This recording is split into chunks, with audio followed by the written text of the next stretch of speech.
Sawadee Krap and welcome to another episode for the Funky Pod. It's time for Media Prof Reacts 2. And today we're reacting to two things. One thing obviously has to be once again House of the Dragon. A, because it's just everywhere. B, because apparently I'm still in the minority with my opinion, and you can already guess what it is. And C, I'm really just curious to hear, like, why am I not getting it? Maybe you can just really tell me why I'm not getting it. So, where to start? Time jumps. It seems to be like the choice of the creators to explain everything. It's just getting, but if there time jumps all the time, I don't know how to feel about that. But okay, now time jumps are there. Okay, at least this time around, explain it. Awesome, that's cool. Why not having done that before? Why not doing that before? But okay, this time, explain that. Yay, cool. Okay, nice. But then. Again, the characters. Like, I mean, yes. See, you can always argue with the time jump now, like, because the characters always, like what I said earlier, right? In one of the previous shows, the characters always change so much in their behavior, and then it's always like, yeah, because it's been 10 years, so they went through a lot. Yeah, but I don't know that. Hey, little dragon in the background. For those watching, my cat is running around the balcony right now. Can you not stay there, please? Can you stay somewhere over there? You almost fell down there once. Can you come back here? Thank you very much. Okay. Sometimes I have to take care of my little dragons here too. Okay, so where were we? Oh yeah. So, this time jump argument, right? They went through so much. For those listening, not watching, my little black dragon just jumped onto my recording chair/bench. Okay, so it's just a bit lazy to do this. Like, yeah, it's been 10 years, so that's why it completely changed. Well, yeah, I understand that a lot happened, but I mean, we don't know what happened, right? So they grew apart. Okay, how? What? Why? 10 years is a long time. Maybe they also smooth things over. Who knows? Like that. It's just. And then the same thing still that I mentioned last time too when I talked about House of the Dragon. Dragons. House of the Dragon, because it's the dragon. Like, some of them just look exactly the same. They don't age, and some just look completely different. Some aged 10 years, some aged like 2 years from the looks of it. I don't. So those are those small things that still keep bothering me.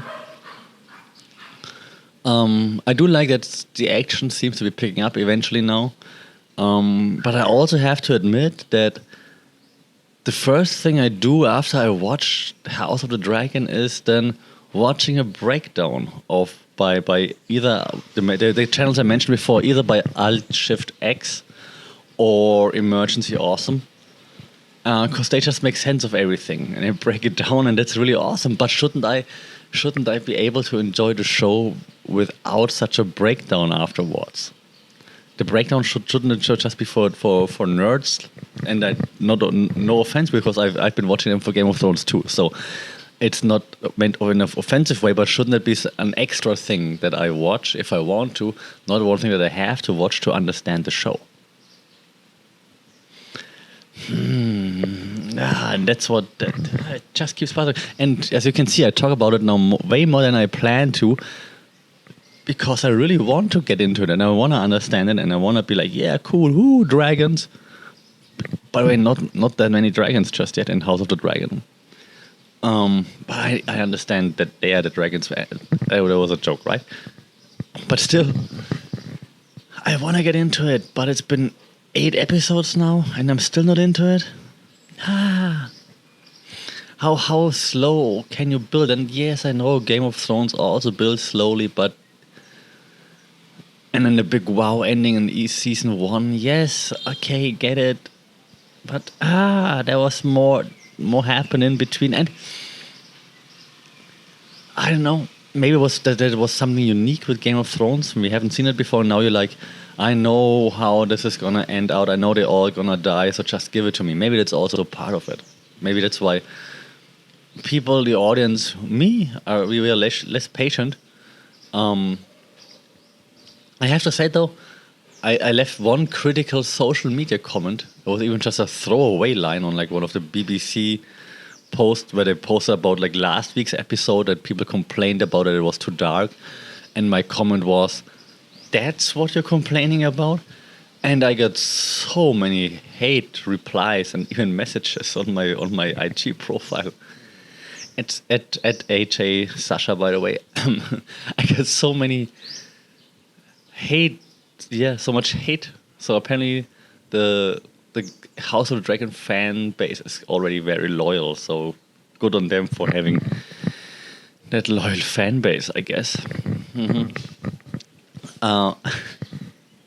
I don't even want to hate that much. It seems like I'm a hater now. I don't want to hate. I want to like it, but I just don't so far. To be quite honest, oh god, that's gonna get me hate again too. Sometimes I fast forward a little bit to get through some of those slow building scenes, because you know what's gonna happen. And you know, okay, I have to get through this scene to get through the next scene, and it's just like, okay, go. Okay, wait, there's something's happening. Okay, next. I think I've never done it with Game of Thrones. Maybe with the last season, but before. Otherwise, I've never done it with any Game of Thrones episodes, I think. Again, not hating necessarily. Maybe it's also my problem, what I said earlier, less patient now.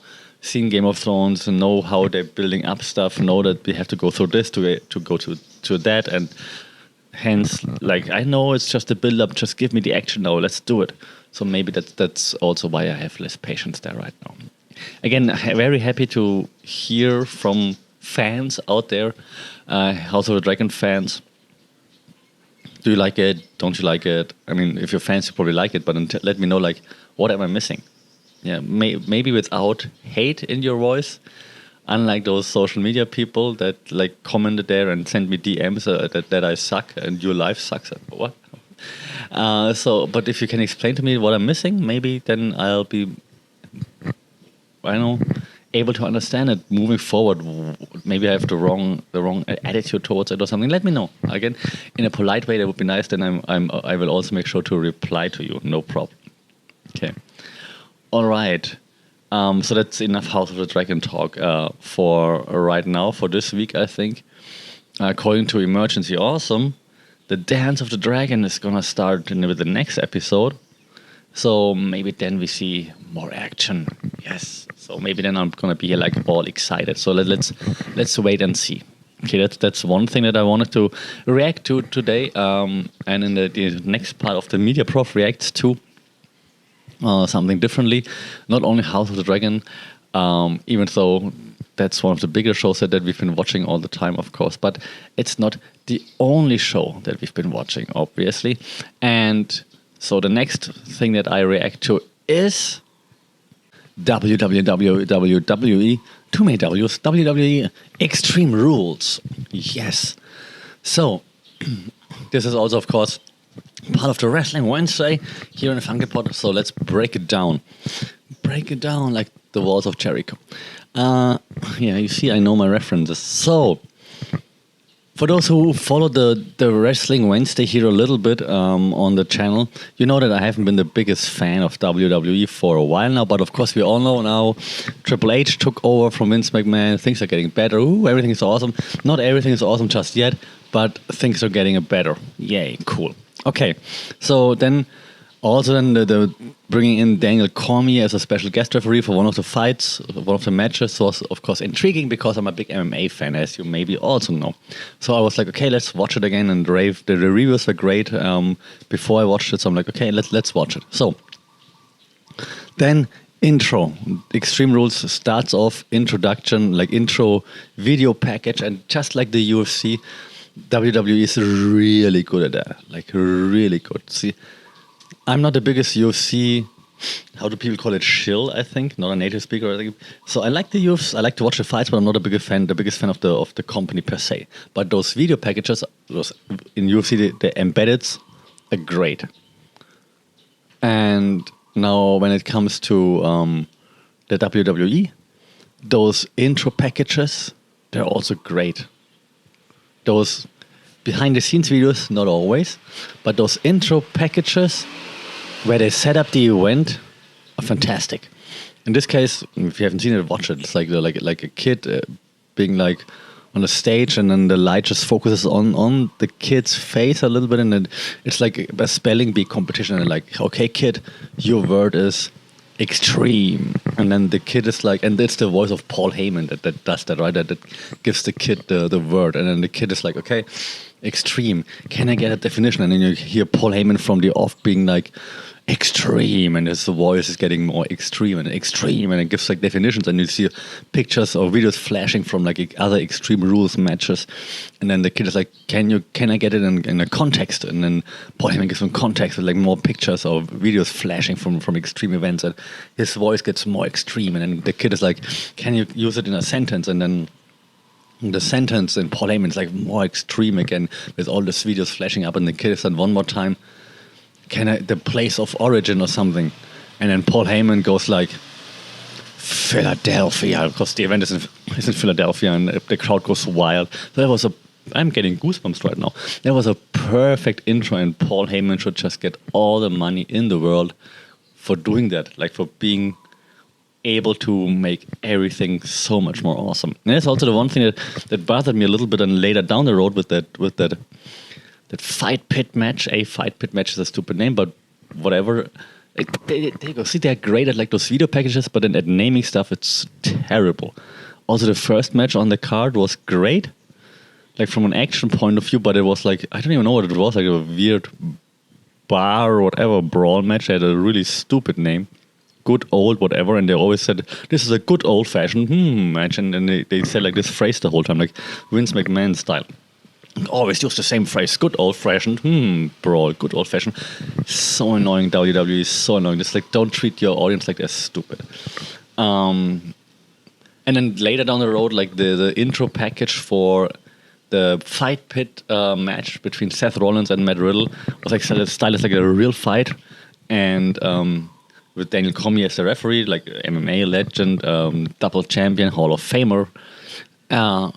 And then the intro package was narrated by Ariel Helwani, who was like a super famous MMA now also wrestling journalist for BT Sports, the wrestling stuff, I believe. It's famous. He's famous for the MMA Hour. That's a show which is great too. And he's a great.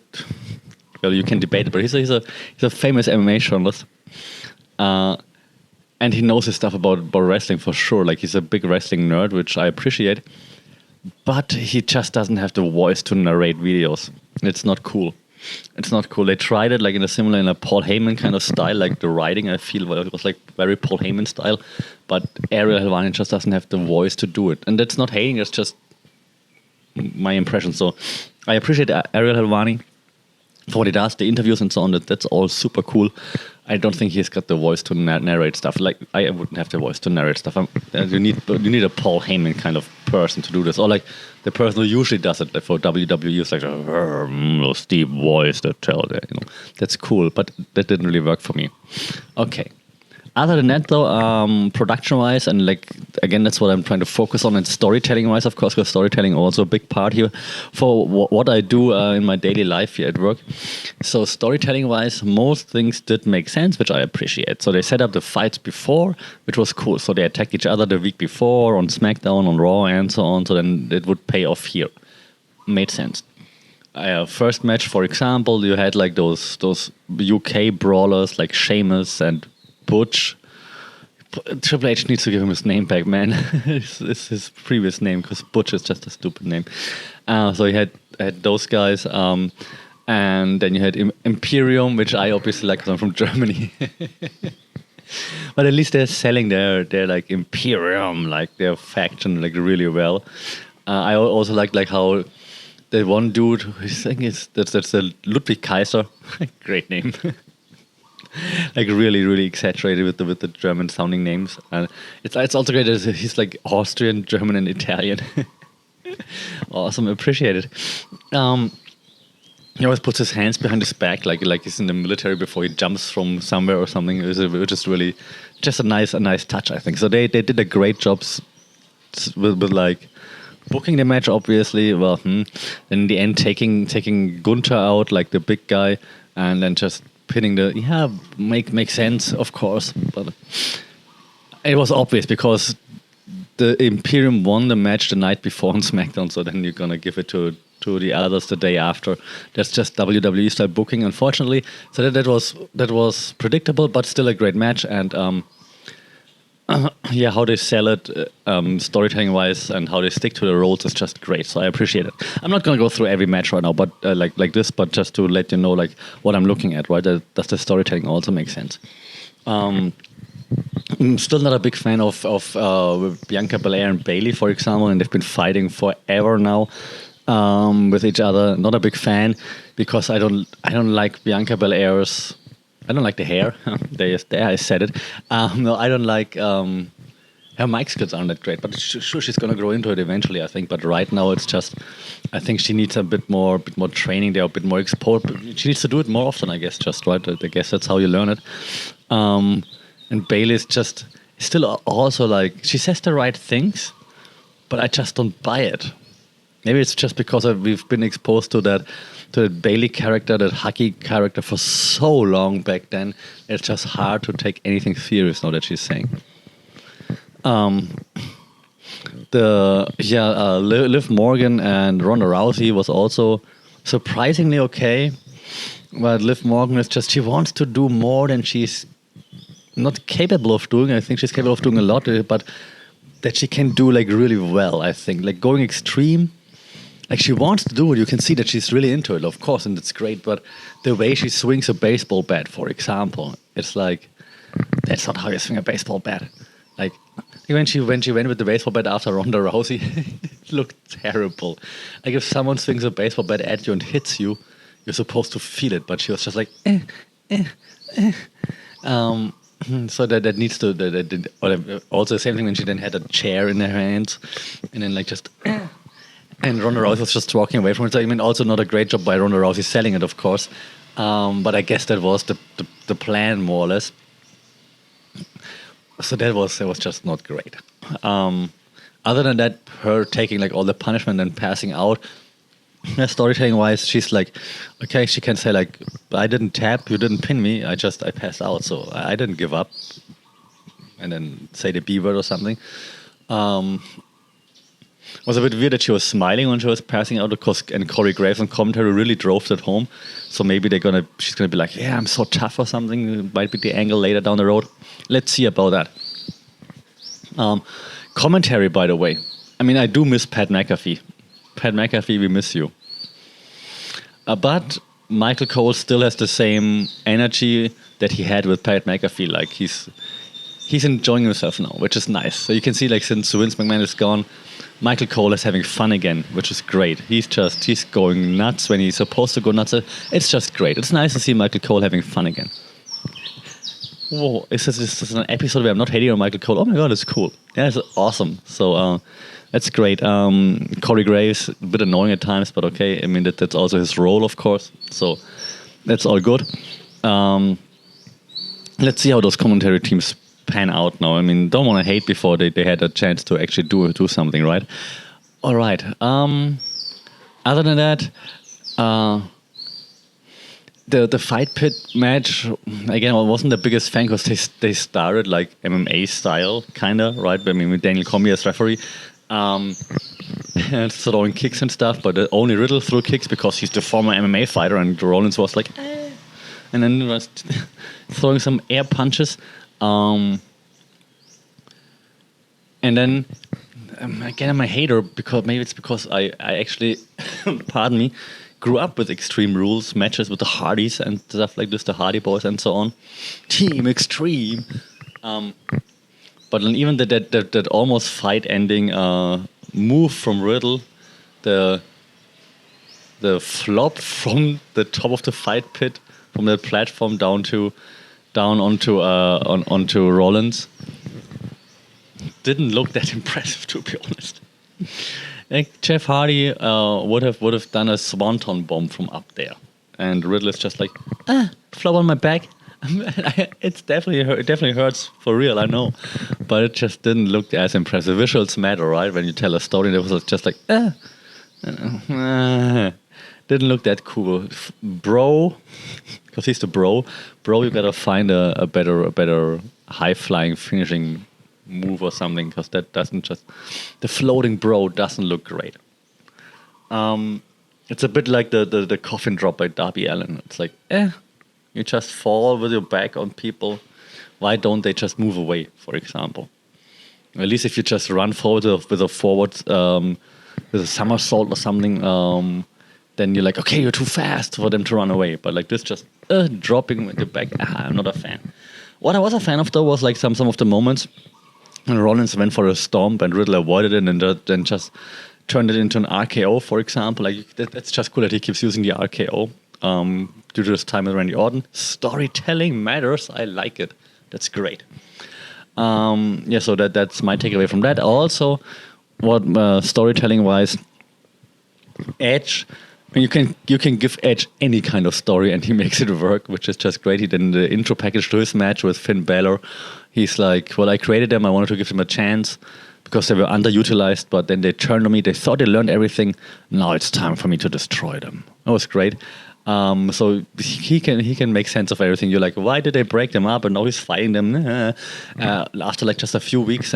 But he makes it make sense, which is great. So Edge, nice. He's still very intense. I love it in his matches. Then eventually, because it's Extreme Rules, they handcuffed him, right? You've seen it probably. Then his wife comes out. That was kind of like interesting. She takes care of business first, and with a candlestick,